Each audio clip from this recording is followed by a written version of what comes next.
B-Bad and Brandon. They brought out Passport, a 2-litre cold brew goon sack. What? Oh, wow. Yeah. You could just pour that thing in. Yeah. Oh, baby. I know. And it's only $30. Why don't we have one? We should have it here right now. Yeah, I really look. You know what? Now that I say this, and I just came from there. We should have. God damn. I apologise to everyone. Well, our future sponsor, Passport. I would definitely go there afterwards. Yeah, you're in. Yeah, It's like, but you got to just realise it will ruin black coffee for you. Like, I can't drink black coffee anywhere else now. If I go anywhere else, it has to have oat milk in it just to kind of like make it okay. These guys really make a good coffee. Damn. Are they open Sundays? No, that's the only thing. Not yet. But Why today. don't fucking places open Sundays? They just closed. Oh, yeah. Why don't they open Sundays? Still pretty brand new. They don't want to make money? Well, no, see, they're a wholesaler. I don't care. So they just supply a lot to the... More money. But also Sunday rates, double time and a half. Yeah, I'll be there, though. Yeah. Buying a $4 coffee. No, you got to try... I want the $20 coffee. Yeah, you got to try the $20 coffee. Isn't it $40 in Melbourne, though, same coffee? $80. $80? In Melbourne for this cup. Same Now, it's a coffee. fucking good cup. So we went there and did a coffee tasting. So It's 1 cup. 1 cup. Now, we went and did a coffee tasting. There was 4 of us. We all paid $20. And they gave us 4 of these really high-end coffees that were worth $20 a cup. Yes. To test. Yeah. Now, you start off at like the first one they give, and they go up in rank with their score. The first one you have is like the best black coffee you'll ever have. Wow. But then you get to the 4th one, Yeah. and it's fucking immaculate. Then you go back to the first one, you're like, that tastes like fucking Nescafe Blend 43. Wow. Like, Do you reckon they're doing it with fancy water, too? That'd have to be, eh? They're not just using tap water. no, it's like filtered. Like, But it hasn't been through a Balinese cat and pulled out again. Have you had that stuff? No. What is is that it, good? sorry? In Bali, there's this. It's not a cat. It's a monkey, isn't it? No. It's a cat-like creature, lives in the forest, eats coffee beans, right? And the theory is not quite clear how it works. The coffee, so if you make the beans out of the coffee, which has been through the digestive tract of this animal once, it's really good. Yeah, It's actually, it's I have either heard whether this. it's the fermentation which happens in the gut, Yeah. or if that animal is just really clever in picking good coffee. Yeah. That's sort of the question. But I had it, and it's good. Is it that good? So it's I poo don't know. coffee. It's but It's you not- can see how they wash it It's and, rinsed. and they roast it forever, Yep. so it will be sterile. But Yeah.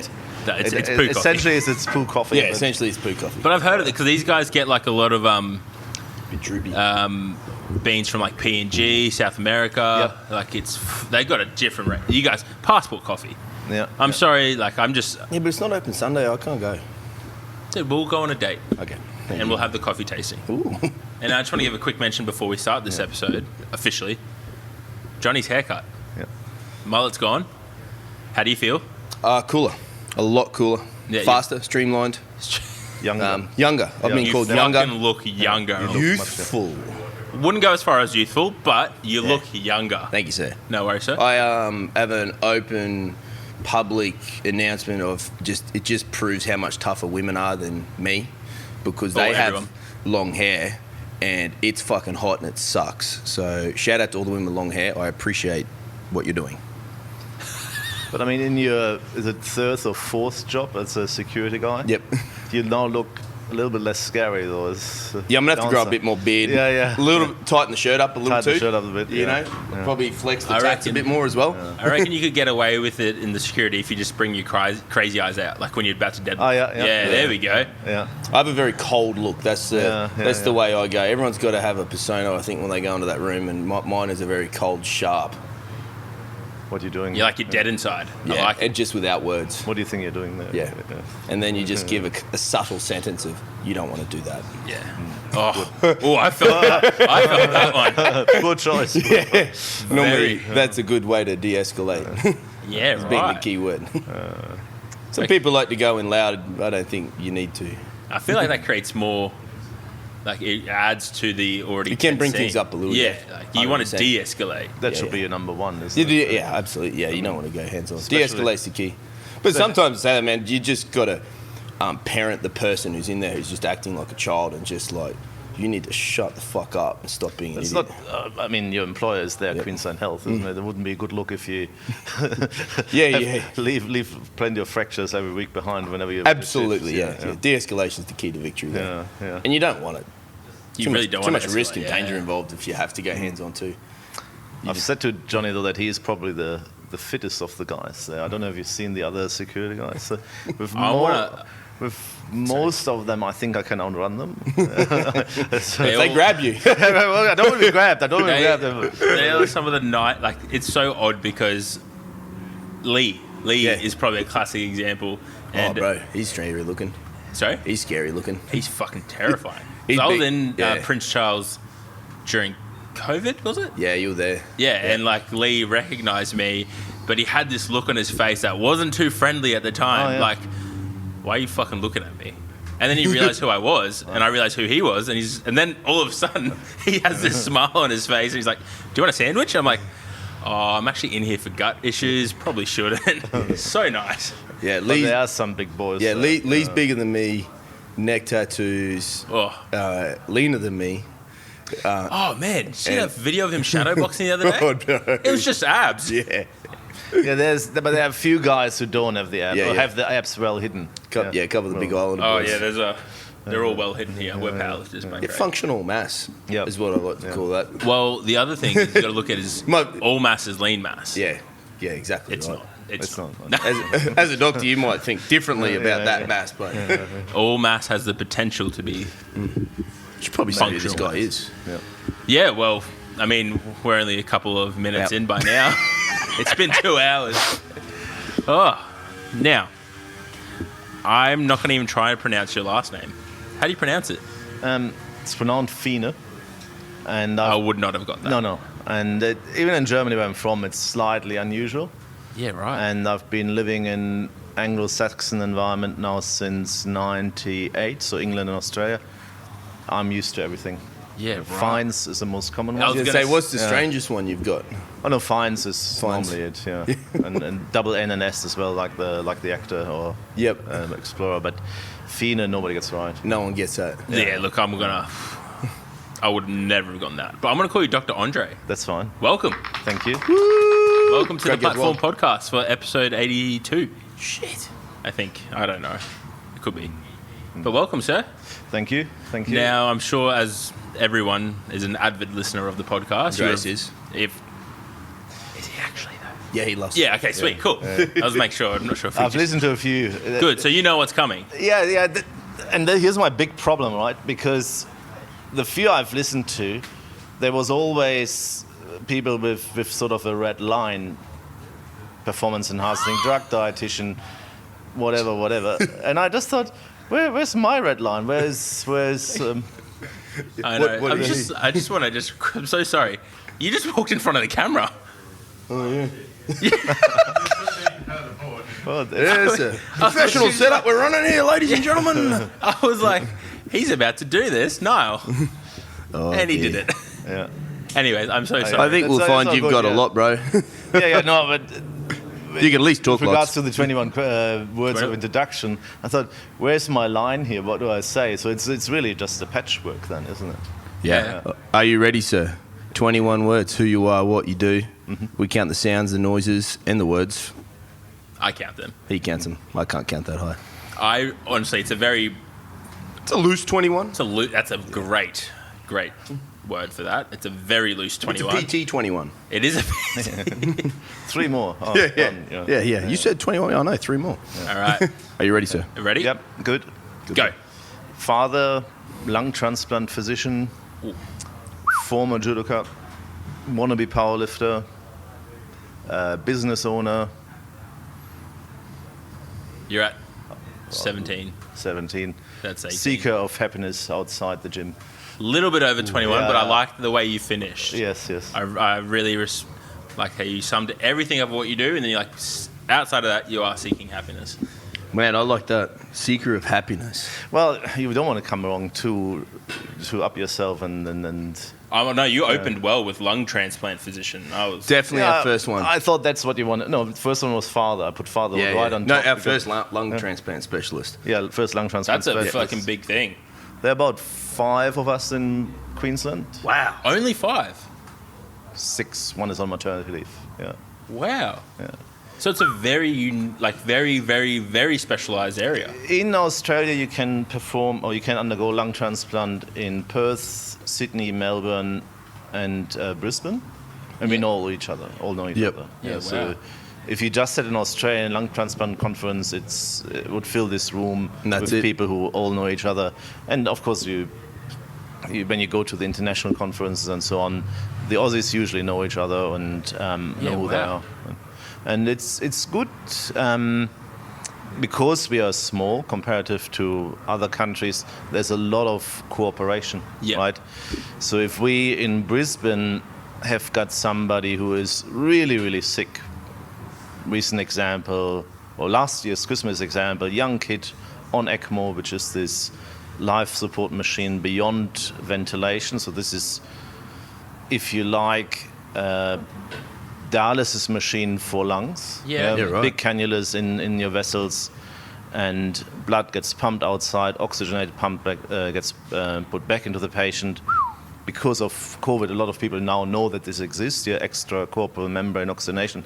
But it's sort of a time limit. Like you can't stay on it forever. You can stay on dialysis for a long time, but to be on ECMO, you're unconscious, you're sedated. Some people are awake.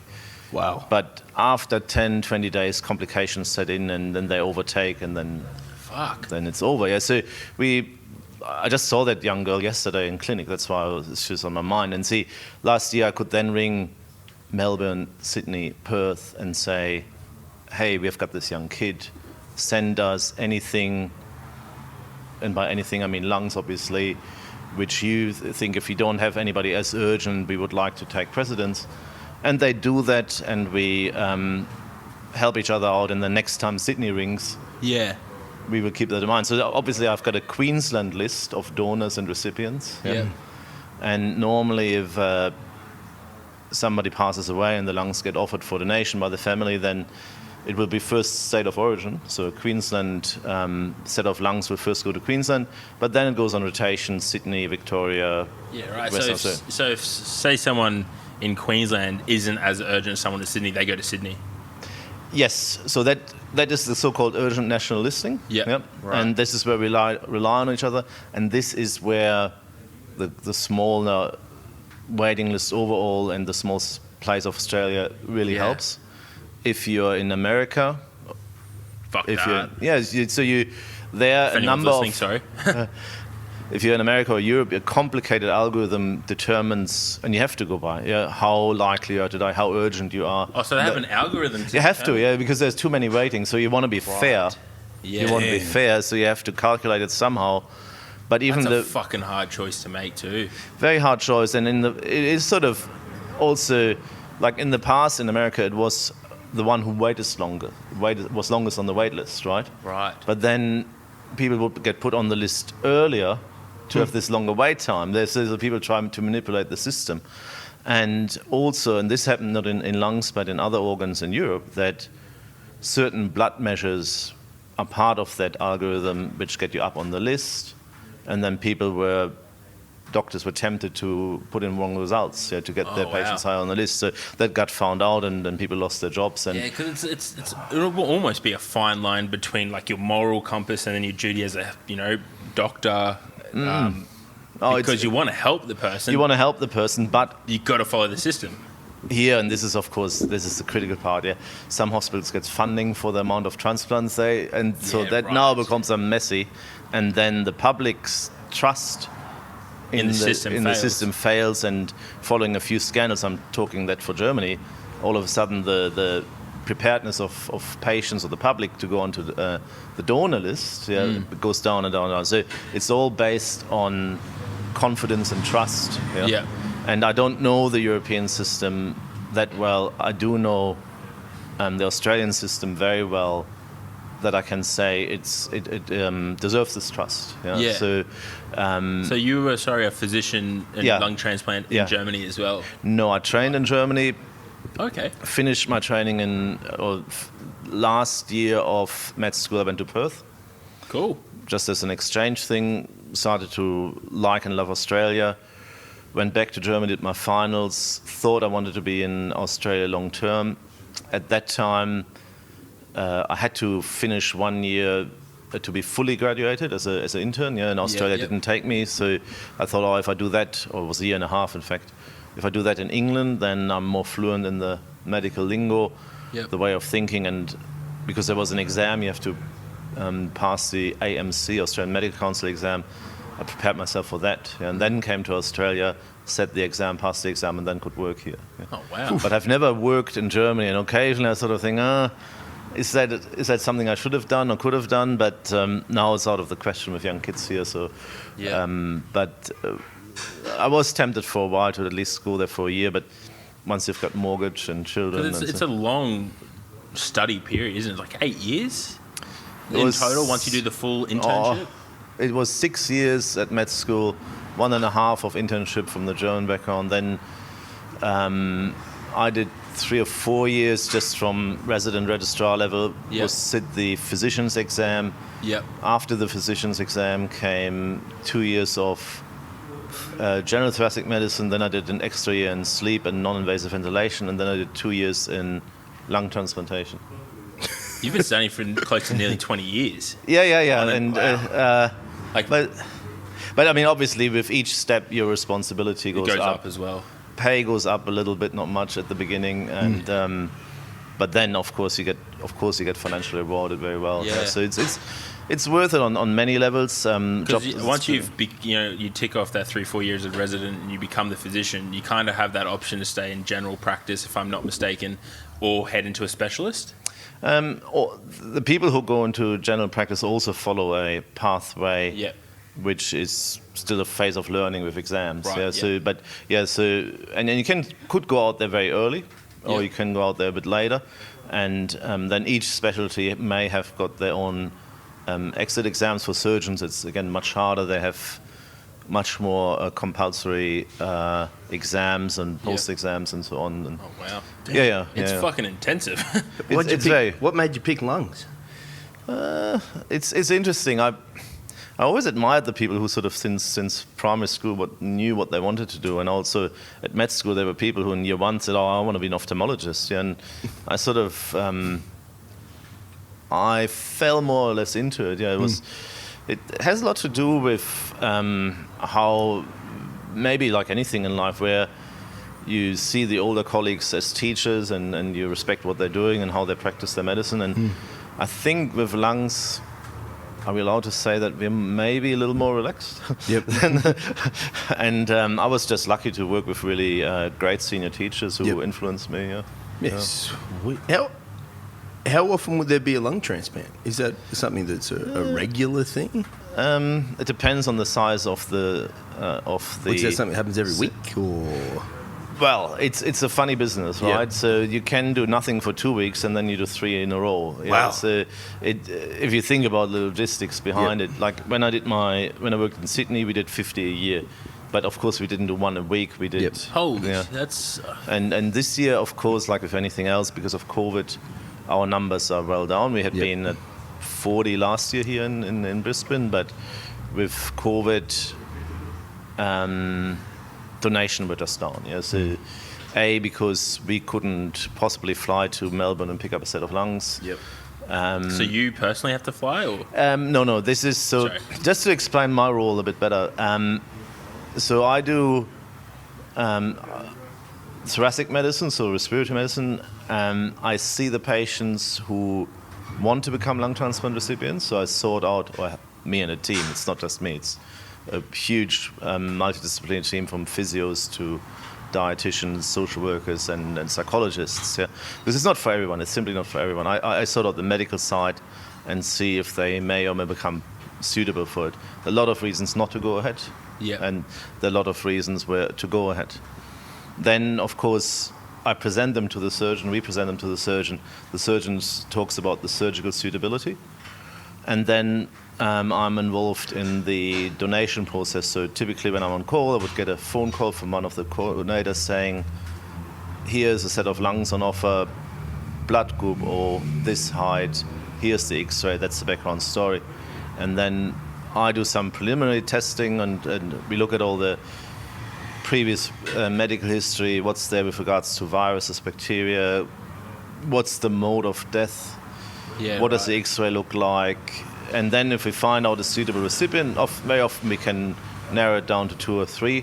We ring the surgeon, who of course has got the last word, who will say, when I say, oh, this guy is really sick, he needs it done, we think the sizes are right, and he will then agree or not agree with me.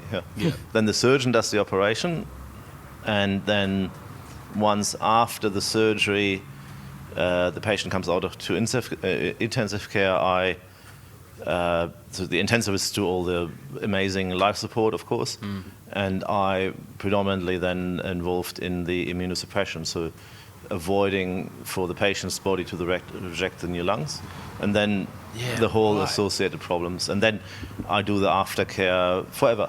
Me in the clinic. So the Does patient. that happen often though, where the body rejects the lungs? No, not anymore. Not anymore. So the hyper-acute rejection, where the lungs turn black on the operating table, that doesn't exist anymore because of the pre-testing, right? We know exactly what blood group, what antibodies. We have got blood. Like right now in Perth is blood from Queensland, from all people on the wait list in Queensland. And if there's a donor in Perth and I say, oh, it's Mr. Smith, they can take Mr. Smith's blood and check him there before they send anything over, and they say, oh, this is a match or not, their antibodies or not. So this hyperacute stuff doesn't exist anymore, but of course there's so many other things which can go wrong, and whenever you think you've figured it all out, there will be something else. In the human body, it always it's always something else. Fucking hell. How long have you got from when the pair of lungs is considered available till it has to be put in the person? There are 2 important points. Cold on ice, the lung can last quite long, 8-10 hours. We can fly lungs in an esky from Perth to Brisbane. That's cutting it close from Perth to Brisbane. What you want to avoid is that the lung is dead and warm. That's the race against the time. So the surgeon's task is, the retrieving surgeon, is to get the lungs as soon as possible. And get them on ice. A specific solution which preserves the lungs into the lungs, and then get them on ice and here. Once they're on ice, the lungs.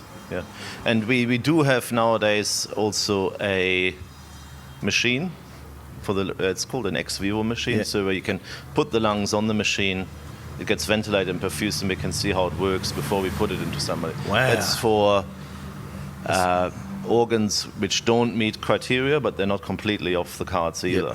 So if you think, what's a good example? The oxygen levels are not quite as high, but everything else looks fine. Then you can thaw the lungs, put them on the machine, see what happens, and then put them in the person. With the person obviously not yet in theatre waiting. So you could get a phone call, and let's say in an hour's time, we've got a pair just become available, and then you've got to start the process of... I mean, not me today, because I'm not on call for the public, but somebody, so, and then it's always, I don't know why, it's always 2 o'clock in the morning. It's never, we've started the process during office hours, we finish during office hours. It's always 2 o'clock in the morning, and that in part has to do with, in some part, with logistics, because if on intensive care one doctor decides, okay, this patient, for example, is brain dead, and we want to determine that this, and he's a donor, then a second doctor after a time period has to agree with the brain dead, so it's not just up to one doctor. And just this delay, of course, always pushes us into the 2 a.m. But the public people, they're always scared that somebody who is maybe not dead gets used as an organ donor. That's a big fear. That he got harvested, terrible word, which we don't use anymore, and he wasn't brain dead. So that would be the horror. And of course everything is in place to prevent that happening. Fuck. That's some why Frankenstein stuff, isn't it? Frankenstein stuff. No, absolutely. And intense. It's got to be hard, like as you said, for the doctors to make that call. We have in Australia an organisation called Donate Life, and they are excellent. They're on every intensive care. The doctors are taught. It's not so much for the doctors, it's much more for the family. You're grieving your husband, daughter, whatever, terrible illness, terrible accident, and now in that moment of hardship, somebody comes and asks for organs. Yeah, so that needs to be done incredibly delicately and respectful, and with the right words, and that's where donor life succeeds. Yeah. So it goes beyond just ticking I'm a donor on your license. Oh no, yeah. So if you are a donor on the license, and ideally you do that, or you have the discussion with your next of kin and loved ones, still if they say we don't want Johnny's lungs to be used, if your mum says we don't want to use at all, we would never go ahead. Yep. Yeah, so it's better that if you say, I'm prepared, and you talk to your mum and say, if I have a crazy accident, this is what I want to happen. Yep. And so that this is not news to her at that moment, but that she knows, this is where Johnny's. That makes it easy, but we would never go ahead. If your mum says no, we would never go ahead. That's not right. Yeah. I mean, guess hearing all this sort of just drives home the life-changing stuff you could provide after you're gone if something happens to you. When your stuff is still good. And you could actually really do some help with it, eh? That's right. And I don't think you need them. You need your organs, and I've seen the most amazing stories what happened with people who use the second chance, and I think it's extremely rewarding for a family to know that this is what happens. Of course, you have to be cynical. The recipients are also human beings full of faults, and there's a risk like in anything, and not everybody will be grabbing this new chance. There will be people who just don't make the most out of it as well. So like anything in life, that's how it goes. And that's something you get to see, because if you do the aftercare, like you said, you must get to see some pretty cool stories, 5, 10, whatever years later. We see incredible stories, rewarding stories, and we see the worst stories as well, because that's what I meant before. I'm going to cry. It is from people's behavior. You see people who start smoking again after the transplant, where you just think, very, very few, but they exist, so you can't ignore it. Wow. Then people who the operation was a success, but the side effects of all the medications made their life miserable. Then for lack of anything, they did everything right, but they start to reject the organs. You really like the person, but bang, bang, bang, the lung function just goes down, disregarding. So it's not for everyone. It's not for everyone. That's a really interesting point you make there, that it's not for everyone. We all need lungs. But unfortunately, some people just won't respond to it. It's also personality-wise. After lung transplantation, you have to take 30 tablets a day. You have to go to the doctors all the time, measure your lung function, temperature all the time. Be aware of any hiccup, do all this skin cancer prophylaxis, have your bone density checked, do this, do that. It's not for everyone, and then you see there are certain conditions where it's pretty clear that there's something called lung fibrosis, terrible. Often we see people, if they don't get a transplant, they're dead in 6 months. It's an easy calculation to make. You think, lung transplantation will be better, but then you see people, bad emphysema, can walk 200-300 meters, not too bad, have a barely acceptable quality of life, and you think, are we really making them better? Because put them through this with... And it's interesting. Is that a call you have to make with that panel? With the panel, that's right. It's not a single decision. There's that'd be a heavy decision. Lots of decisions. Yeah, that's a heavy burden. No. And that's why we have a psychologist, for example, involved, or with regards to your exercise and strength. We try to measure frailty as because you want to see if somebody is too frail, and how do you do that? You want somebody who is really weak on the lungs, but everything else. We ideally want the person to be able on day 2 to get up and do physiotherapy. So for that we use certain parameters. They have to have a body mass index under 30. Oh dear. Bit more. I was going to say. Oh dear. We're all failed that one, right? Oh dear. But I'm really strong. Bit more for indigenous and Pacific Islanders. They get a bit of lenience there. But so with regards to strength, how do you determine that somebody is frail? So we use a 6-minute walk distance. They, just as much as you can, and there's a cutoff for that. Other measures of frailty. We use the quadriceps muscle extensor. So you want to see that they are basically able to push 50% of their weight with each leg. Which as a crude measure means they're able to get up out of bed. Supporting their own body weight. Right. Other measurements which they've tried to do is to see, because everybody has a CT chest, is muscle thickness of the erector spinae on CT or pectoralis muscle. That's sort of used. Grip strength, which funnily correlates as well. Yeah, so some people use that. Grip strength is a big one. I remember seeing something a long time ago around grip strength and mortality rate. Yeah, our physio who publishes PhD on it, he found that quadriceps or walking strength is leg strength is the most common predictor. Yeah, and that's what he trains. Of mortality. No, of survival post transplant. Oh wow. Yeah, with regards to the physio aspects of the same. So that's why his chest physio is a lot of leg training, and that can just be walking or sit to stands and wall balls and some squats, a couple of squats. Yeah. Maybe a little bit of barbell in there. Maybe a safety bar. Yeah, see, safety bar, you know. Yeah, but it's a crazy thing. You have people who are incredibly sick in a catabolic state, often underweight, and we want them strong. Yeah. So they have to be on oxygen, train hard, and we look at the numbers. We also look a lot at the attitude. It makes a huge difference if somebody is there 5 minutes before starting time. I'm here. Have I missed it? Let's do it. Versus you need to ring them, drag them in. They're not coming. And where were you? I was watching Netflix. Yeah. So it's just a lot. Geez, that'd be heartbreaking to see. Because I feel like if I was a recipient of something like that, you'd be just doing everything you could. You do see that's absolutely right. And there are these people. It's like you said before, but like it's so different person to person.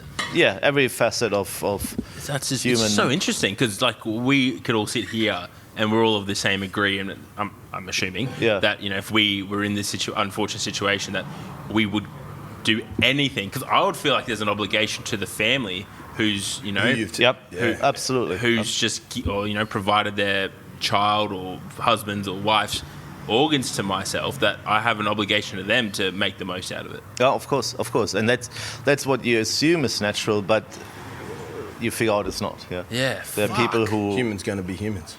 And we're not transplanting their brains. So if you have if you have a personality disorder before, you have it afterwards. You've still got it. A guy comes to mind who's just less than 3 months. He cancels his appointments. Yeah, and so.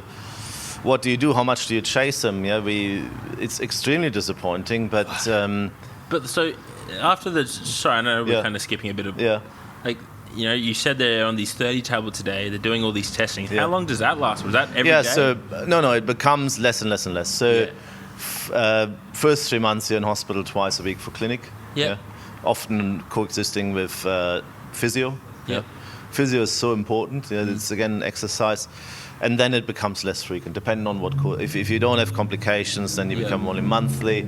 And an average person, sort of many years out, no rejection, no infection, will come every 3 or 4 months. So we have these very satisfying patients in clinic who just come, all is good. And are they able to, say if are they able to return back to their normal lives, so to speak? Like yes, I mean. They take it in our sport. Are they getting back under barbells and fucking squatting again? Or is it like something they have to be now mindful of, that obviously things... Benching is a little hard immediately after the sternotomy. But you've literally cracked rib. Yes, but Johnny as a joke, so what have we got? We got bench shirts for that, Johnny. You can put a bench shirt on. They'll keep everything locked in, wouldn't it? Probably. Yeah, see, Dr. Andre approved. Yeah. Done. But no, we have. I mean, there's something called the Transplant Games. Yeah. So, and that's fucking cool. Yeah. So the recipients they do exercise, and we had people who swam amazingly, and this girl who does triathlon. She's done the Noosa triathlon, and so more. Yeah, I just try to think of any strength sport. There's one guy who plays 3rd division soccer, so that's not nothing. Yeah, so that's something. I can't. Because I just see, obviously from my brain, I think get a lung transplant, obviously, or not obviously, but I assume that an emphasis has to be placed more on the cardiovascular system to be better. Yes. That's, so you're not necessarily going to see a lot of people returning back to this sort of sport where it's designed as to be heavier, require more oxygen, different sense. It's interesting. There is a young kid I have in my 19, and he's very keen to go to the gym, and he. That's sick. I love that. No. He. I think he will surprise us. He will, I think, be pretty big soon. That's cool. But yeah, I think maybe it's traditional because there is, of course, the lungs. You think more of endurance than heavy lifting. So that's why the people that came to my mind were swimmers and triathletes and so on. But even then, like, those feats are fucking insane. And that's insane. Like, Yeah. that's inspiring. Yeah, no, it can be. Although, I mean, I'm really happy if I see somebody who goes to work and brings up the family. That's good enough and does a bit. Yeah, that's the ultimate second chance. Yeah. I mean, you can't gonna make me cry. But also, if you're completely cynical and just say, from an economical point of view, because the transplant costs the state $500,000. Yeah. So free. Yeah. Well, a jet is flying to Melbourne. There's that's all involved in the team. Yeah, it all comes up. Yeah, so $500,000. So you want to be ideally you want to return your recipient to be a taxpayer. Yeah, true that. Because you don't want to. Because they have a value. Yeah, but. You're not thinking of it in that sense, but it's... You want to justify it somehow, and if you... I think for kidneys, it has been definitely proven that people who are not on dialysis but have a kidney transplant, economically it makes a lot of sense, For lungs, it's of course a little harder to prove. Yep. That's a lot of, like, $500,000 per lung transplant. Yeah, and so you want to... I mean, if you say we have... the luxury of such an excellent health system, we can support this. Because there are countries where you just can't do this. And then so we have this luxury. You want to say somehow, but it was worth it because. You can argue weight of. Surely, like, I'm assuming the recipient, like we were talking about before, how some don't appreciate it. Surely they know that someone just gave them a $500,000 gift. Yeah. You will be surprised. Fuck. Humans gonna human, eh? That's the title of this episode. Humans gonna human. Yeah, no, you will be surprised. We had people who said, I still want the disability pension. And you're like, why? Why? And then they say to you, no kidding. They say to you, I wanted to caravan around Australia and that was my income. Yeah. And you understand, I mean, the last few years have been probably shit. Yeah, okay. They were granted, they get that one. They were respiratory cribble, and of course, but you think, hey, you have got lung values, you can now blow stuff, which allows you to go back to work. Yeah, and then, but no, it's humans will be humans. Yeah, so, damn. And I mean, as you said it perfectly there, and it's one thing that completely escaped my mind. Like, I haven't been in that position, but these guys could be waiting for 3 years for a lung. And they sit at home on an oxygen. 3 years is a bit long. That's not quite right, but I mean, to get even on the point. For a long period prior to this, they have been very sick, and life must have been very miserable.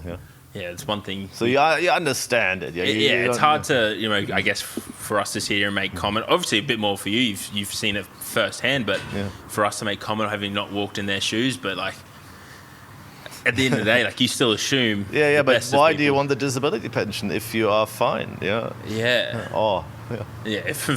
it's in that region, you're like, come on, man. Now you're just taking advantage of the system that just gave you a $500,000 gift like, to make the most of it. And look, by far the majority will do something. 100%. Can you survive on one lung, or you need two? Yes, no, you can on one.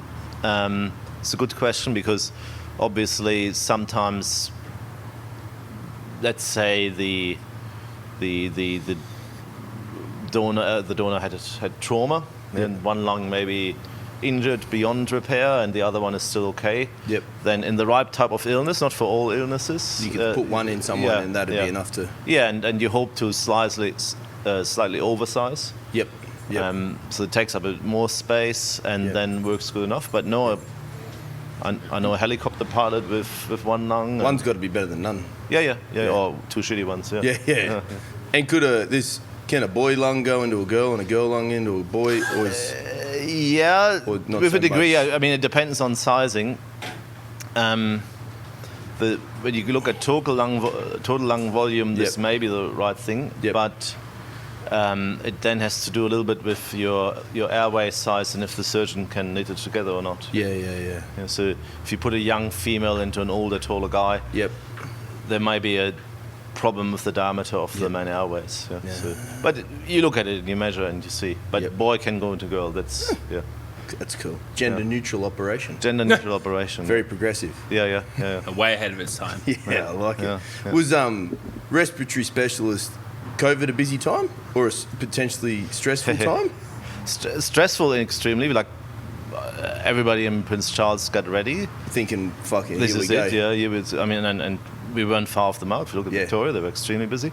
ICU was busy, but Prince Charles had more than, I think, I make that up, there were hundreds of empty beds. Yeah, we were ready. I started there in COVID and did my tour there, and it was just empty wards everywhere. But everyone was like, "We're getting ready." We're getting ready, and then obviously everything shut down. The transplant patients were, and with good right, were extremely scared, and they would not come to clinic. They would be on telehealth, and I'm fine, thank you. I'm not coming to hospital. That was funny. You had people who normally you spend an hour with in clinic. Yeah. You ring them at home, and how are you? Oh, I'm fine. I'm good. I don't want anything. I don't want to come to hospital. I don't want to see you. Okay, see you in 3 months. And of course, then it never came to turn. But I was very, very peripherally involved. At the beginning, I saw a few people from one of the cruise ships, but none of them under my care wasn't very sick. Yep. And just recently, I saw somebody who acquired it overseas, was in hospital, now came to me for aftercare. Yep. Yeah. So, but apart from that, we are in Australia so extremely lucky, and all the criticism on health systems and governance, we have done fantastically well. Yeah. Yeah. Absolutely. I don't know whether, I mean, it was all politicized, which I couldn't understand, but if you just look at the numbers where we are, where Europe, America is, and we should all be extremely proud. Yeah. Oh, Australia's done really fucking well. I've got friends on the health UK and America that it just went back into lockdown again. Like. Yeah. Oh, yeah. But even like when Adelaide went back into lockdown, they came, they're pretty much out again. Yeah. Yes, they are. Well, nearly all. It changes every day, doesn't it? Yeah. But even so, if you think at the political discourse at government level, even so, whilst there was disagreement, overall arching was agreement, wasn't there? There was nobody on a sort of extreme level like where the US, for example, is. There was still. I mean, at the end of the day, we just want to save lives. We just don't want to see death. Yeah. And that's a very good thing to want. And less COVID, right amount of COVID. Yeah, 100%.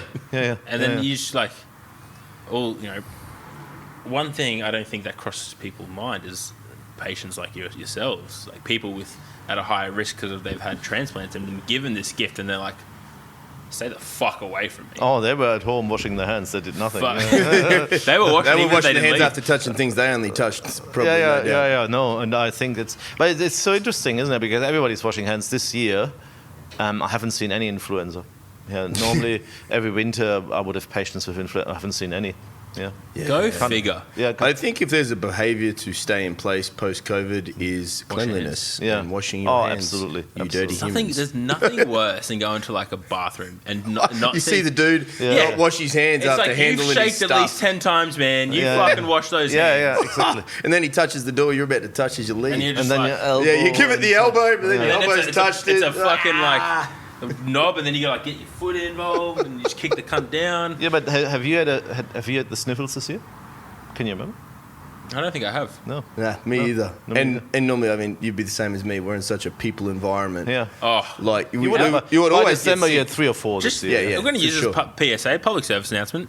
If you're sick and you don't want to come to the gym and you need to cancel your session, we're not going to be mad. No. Do the right thing. Stay home, please. Stay at home. This is just for, not even with COVID. Yeah, it's for anything, isn't it? I will happily nap for the hour gap that I have now.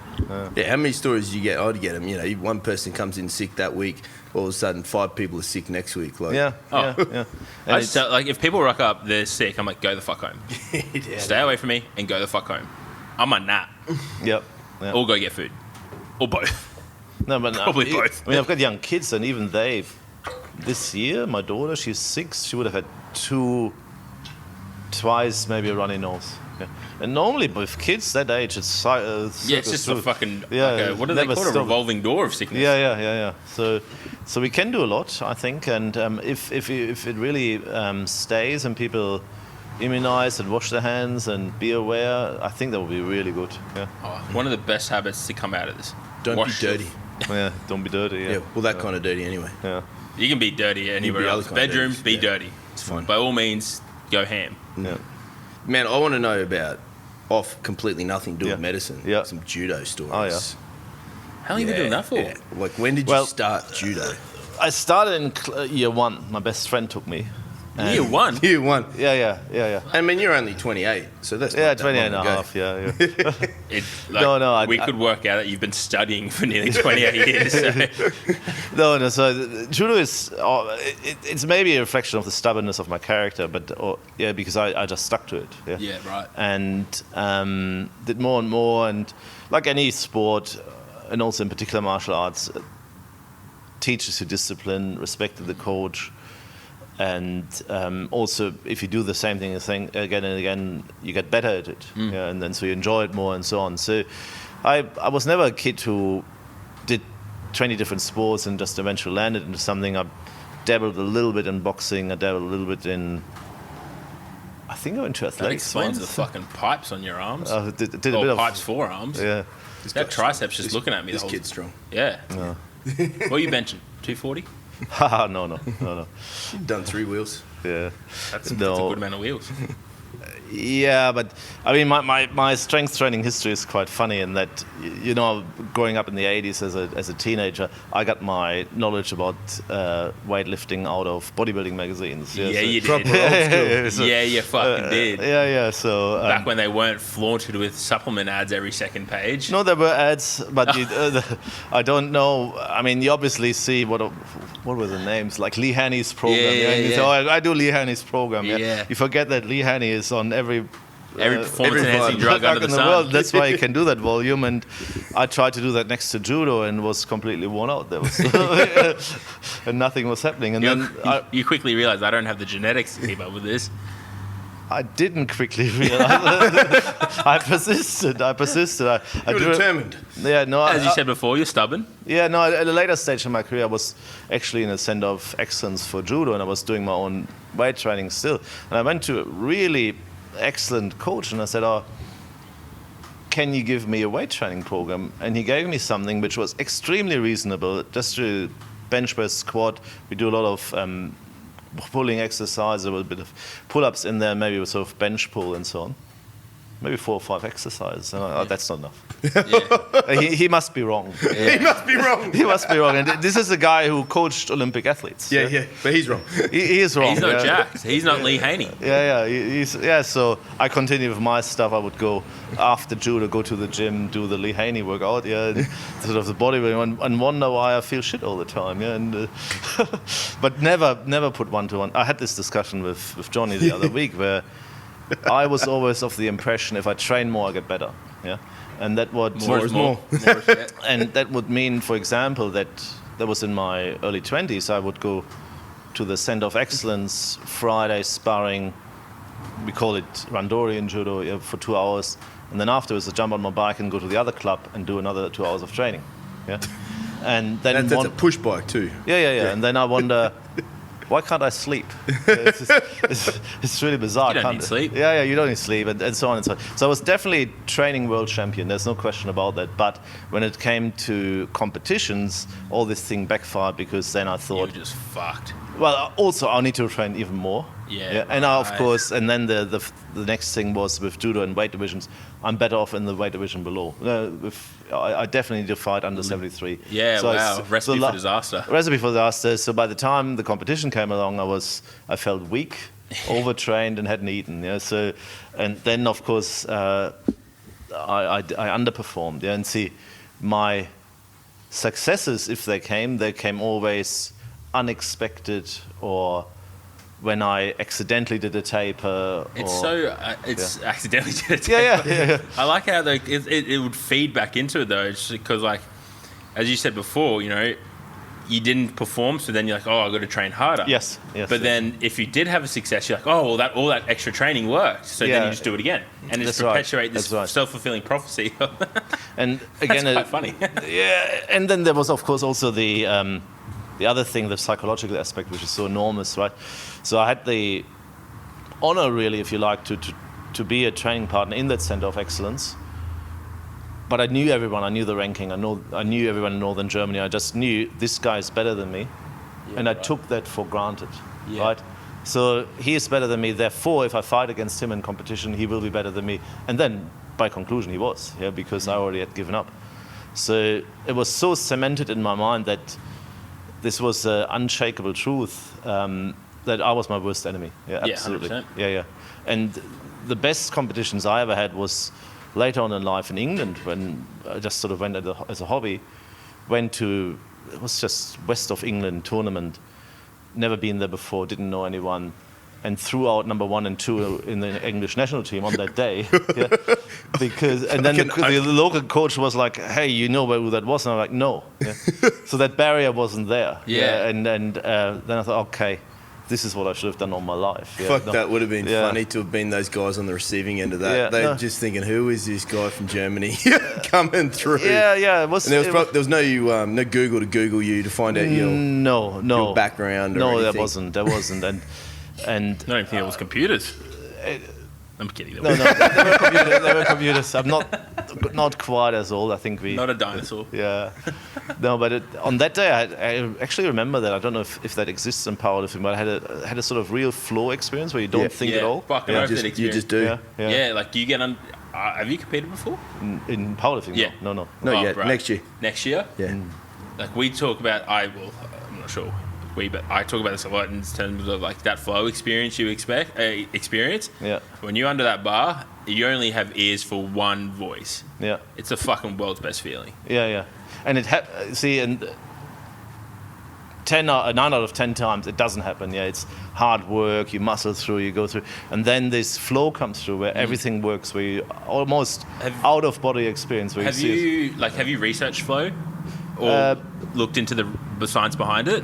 Not accurately, not enough. Yeah. Okay, I'm going to send you a book. Yeah. It's really cool because I read a book called The Rise of Supermen. Mm-hmm. So where they talk about Red Bull extreme athletes going into the state of flow and how they can use it to their advantage in these fucking ridiculous tricks that they do, like downhill biking, mountain biking, or like what's the other, like skateboarding shit. Like they give all these examples. I'll have to send you the book because it's like it follows a lot of Csikszentmihalyi's research and how like to get into flow you need the right amount of challenge coupled with the right environment, otherwise it just won't happen. Yeah, but do you think so? How much are they saying is it predictable or enforceable? Can you? Yeah, they're saying you can set all the yourself, circumstances. Because if I think back on that one day. It was way in the night before, so I had breakfast. I wasn't starving. I didn't know anyone, so I had no psychological barriers. And I tapered. I know that now. I tapered the week before, so that's why everything was perfect. But most important for me was still I didn't know anyone. That was So that's like they go on, and I'll send you the book, and then you can like his name's Csikszentmihalyi, and I want to say he's Russian. Or some I could be completely wrong. Please don't quote me, anyone. Probably Russian. Probably. But he goes on and like his book in itself is quite a bit different where like he'll tell you all how he came to the research. Whereas this book, The Rise of Superman by Stephen Kotler, like it is just straight to the point. This is the experience that this person had, like near-death experiences, and how it ended up being this flow state, or how they can actually force people into it. They give the example of I want to say Navy SEALs, and what are they? The wingsuits, and how they like fly in unison, and how they were trying to force these guys into like the this dark troopers. To force these people into this state so they could communicate better, so they could move better. Like it's a great book. You'd love it. And I'll be definitely interested. I think it's something that we can experience in powerlifting. It's just a little bit harder because the challenge only really comes when we add more weight to the bar. And if the challenge is too big, like if we take too big of a jump on a third attempt, in my opinion, and we start to freak out, then, well, fuck, you got no chance of experiencing that.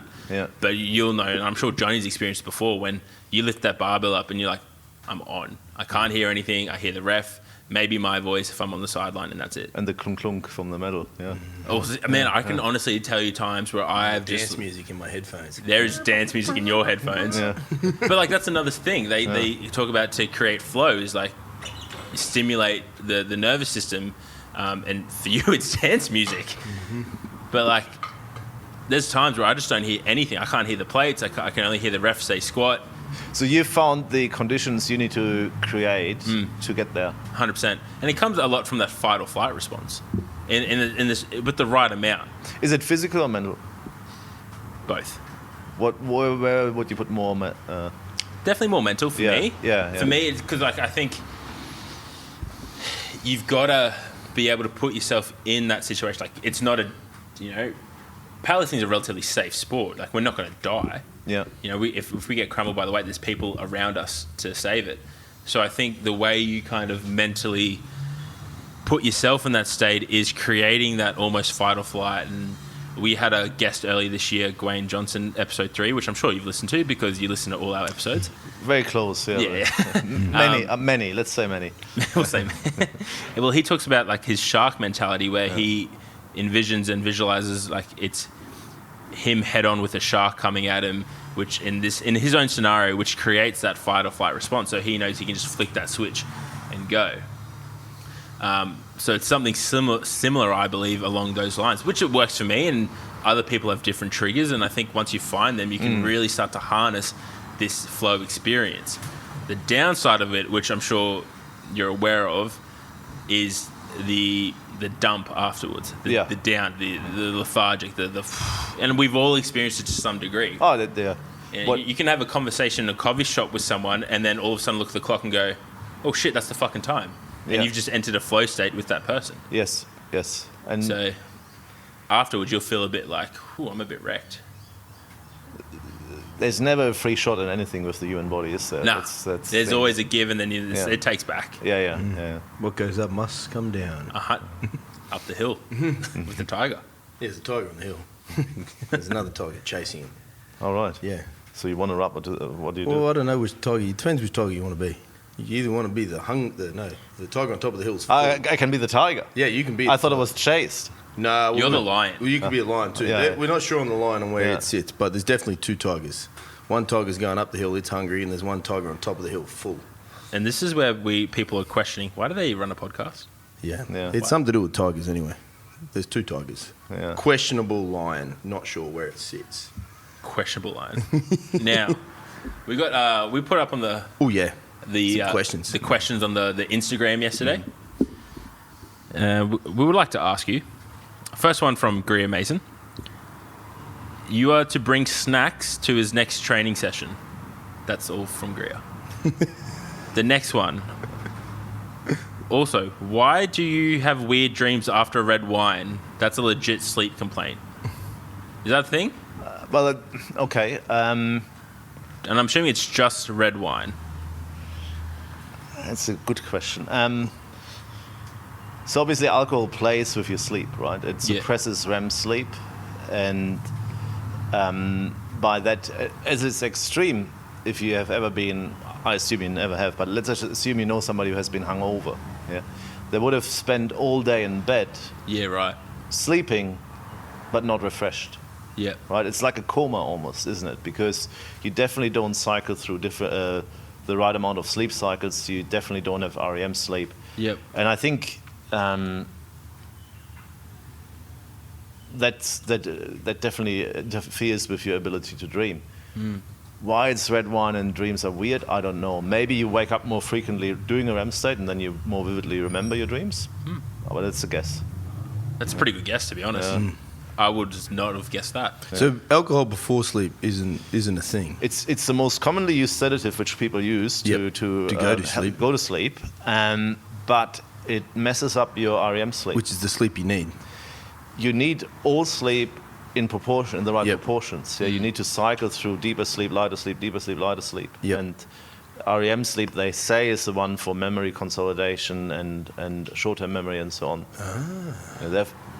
There have been really cool experiments on this sort of thing where they teach two piano players the piece, and they have to recall it one after sleep, one just after time without sleep.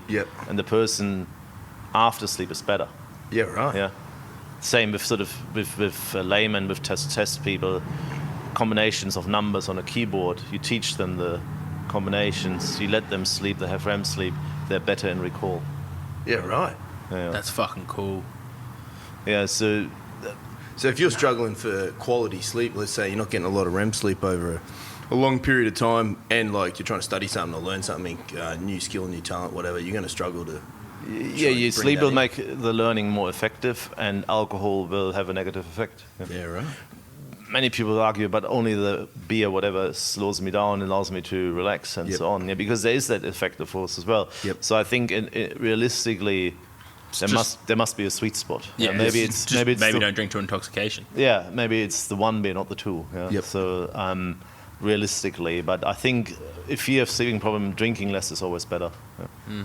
I haven't answered the snack question, by the way. Yeah, no, just bring snacks. That was pretty. It wasn't really a question. It was just bring snacks. Greg wants snacks. Yeah. Okay. Yeah. Good. On that, just the beer thing. Yeah. Germany. Yeah. Did you go to Oktoberfest? You mean in the past? Have I ever been? No. Yeah. No. No. Oh, well, there you go. Yeah. I've been to Munich plenty of times. I would move to Munich in a heartbeat. I think it's one of the most beautiful German cities. Yeah, wow. They have it absolutely right. They have they work hard and they play hard. Yeah. Where you go, which beer garden after work, is as important as other aspects. In the quality of life. So they have that. They have a good balance. Yeah. But I'm from the north and Lower Saxony, and there we have equivalents of the Oktoberfest. Yeah. Where I come from. Yeah, now you're remembering some loose stories. But there the origin was. They don't have that here, but everybody is member of the shooting club, right? Yeah. And there's an annual target shooting, and whoever is the best is the king of the village or town. Yeah, wow. And he gets his pub. Yeah, so it comes with obligations. You have to buy a lot of beer. And you like beer? Yeah. Yeah, so, we're fine. Yeah. Yeah, and in that little town where I come from, there it was even more amazing because if you were the best shooter that year, you didn't have to pay tax for a year. What? That's fucking... No way! So that's why it was called the Shoot Yourself Free Festival, roughly translated. Really? But of course, instead of paying tax for you have to buy a lot of beer. So I think it balances out. Yeah. Did you ever do the tournament? I entered in junior levels, but never got anywhere. My parents were so happy because it costs a lot if you actually win, because you have to buy the beers. You have to buy a lot of beers. My dad was like, "Yeah, you can go." Yeah. You're paying for the beers. Yeah, so we've certainly been to the Northern German equivalents. That's sick. Yeah. That's cool. Next question from Joe Nolan. What is your opinion on the efficiency of practicing the didgeridoo in order to treat sleep apnea? Oh yeah, there was an interesting trial. Oh really? There was, yeah.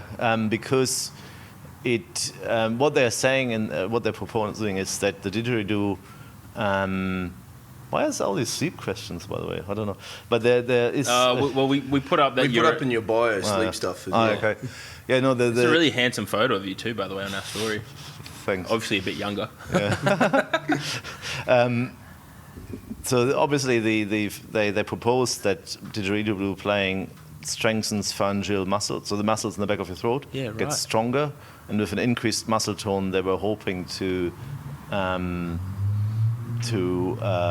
avoid sleep apnea. But as far as I remember, I think it doesn't work. Yeah. Okay. But and then it's the same as sort of there's this other breathing exercises which they'll advocate for. For example, the Butoko breathing, where they say, if you breathe in a certain way, then you can treat your sleep apnea way. It doesn't work because sleeping at night is an unconscious process. So you go back to unconscious breathing. You'll do what you want. Yeah, right. I think that was a good answer. Yeah. You did that well. Well, it's a famous study. Yeah. So famous. I've heard about it. Joe would know. No. But sort of in sleep cycle, it's a famous study that people tried the didgeridoo because it's so much pharyngeal muscle involvement. Yeah. Oh wow. So if you're a bit silly like me, then you'd know about it. Yeah. Joe would know. He's a physio at Joe would love Andreas that. or something or other. All right. Next question from our favourite triad leader, Peter Baskerville. I know who you are, Pete. What is the correlation between visceral fat and organ failure, sleep, and mortality? Yeah, he asked the fucking biggest question. Yeah. I saved the best for last. Yeah. Well, actually, there's another one, but we can't ask that one. The exact correlation, I mean, obviously, I don't know the numbers. There's a cockroach. Obviously, visceral fat is an independent risk factor for many conditions, including sleep apnea. And it's really unfair as well, in that I'm avoiding the question, so I'll go somewhere else now. But do what you need to. You gain weight, right? And they've done that on population studies. And you gain weight, your fat gets deposited, and with each sort of 10 kilo step, the amount of apneas, so sleep apnea you have at night, gets slightly worse, right?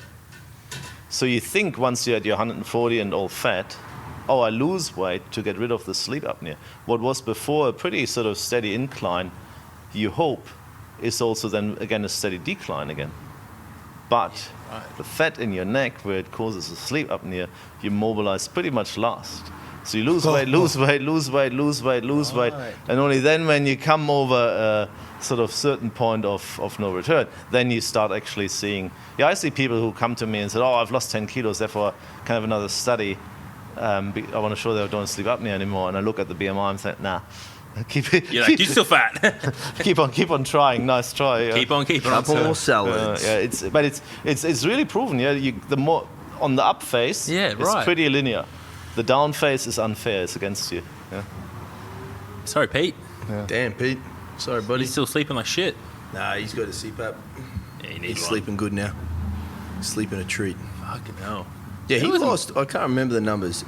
We changed nothing. He just got the CPAP machine, and slept 7 hours a night. So had better quality sleep.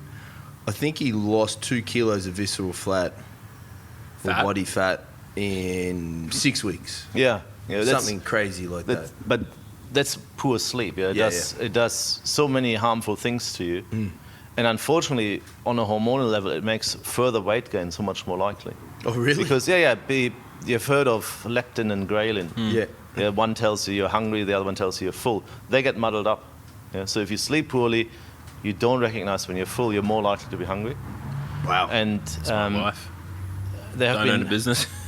They have done these really funny studies in that they've put people in a hotel and said, "Oh, this is a study here of sleep deprivation and concentration."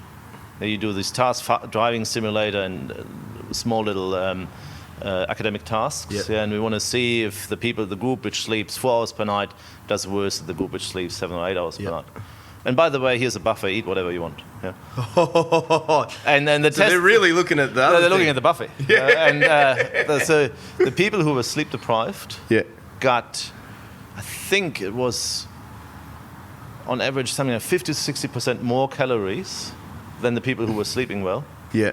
And most of it came from the dessert table. Through the bank. Yeah, healthy people. We're not talking people with pre-existing condition. We're talking about young, healthy volunteers, just tired, ate much more because they were tired, and made poor choices. Yeah. And I think they also did worse on all the other tests. But that was a funny one. Yeah. Yeah, right. And then insulin resistance goes up, and then weight gain again gets more likely. So using CPAP, breathing better, sleeping better, that is the first step which gets you into the way of losing weight. Yep. Yeah. Still not easy, but like you say, in some people for Peter, it was a game changer. He would train a lot. Training's better, recovery's better.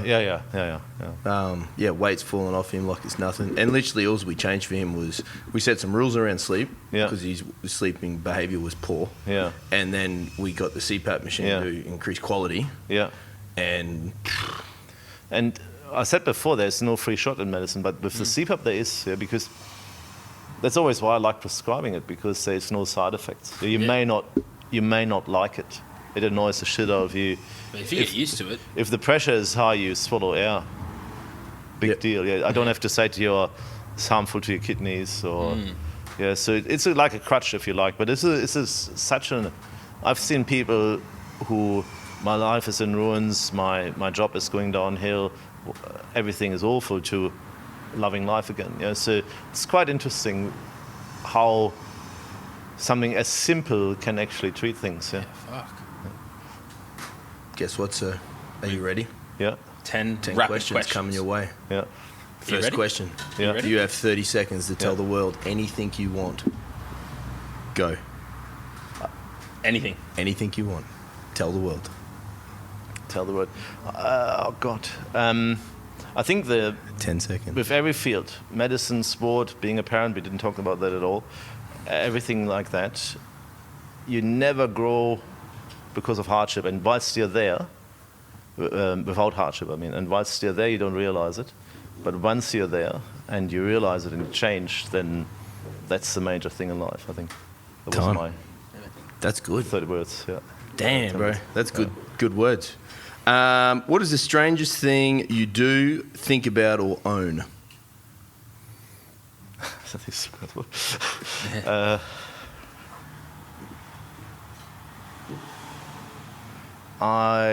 strangest thing is an enormous amount, I shouldn't say that, I will say it anyway, of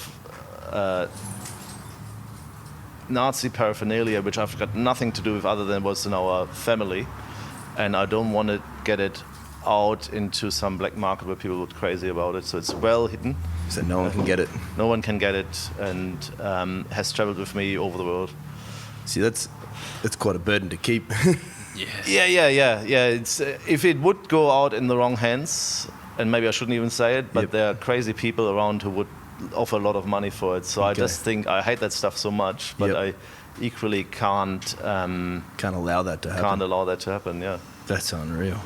What's the most important quality in a human? In a human,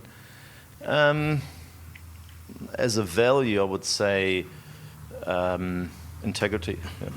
Good one. What made-up word would you like to see enter the English language? He's just going to say a German word. Yeah, then we don't know it. Yeah. Made-up word.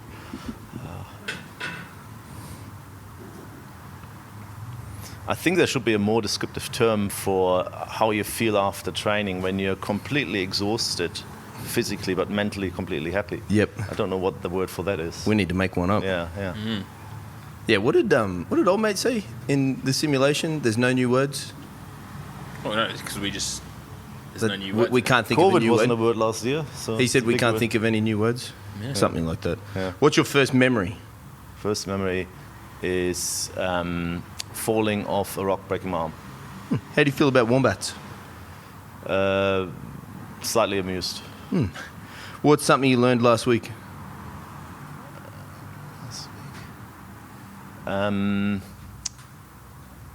I really read up about the messenger RNA vaccine because I didn't understand it before. Yeah. Sick. Perfect Saturday afternoon / night? Has to be either in the past would have been on the judo mat, but now on the gym. Yes. Or in the rock climbing gym with the junior beggars? Yeah, that's something like that, yeah. Do you believe in ghosts? No. Thank God. Brandon gets nervous with ghost stories. Yeah. What is the last words you want to say before you die?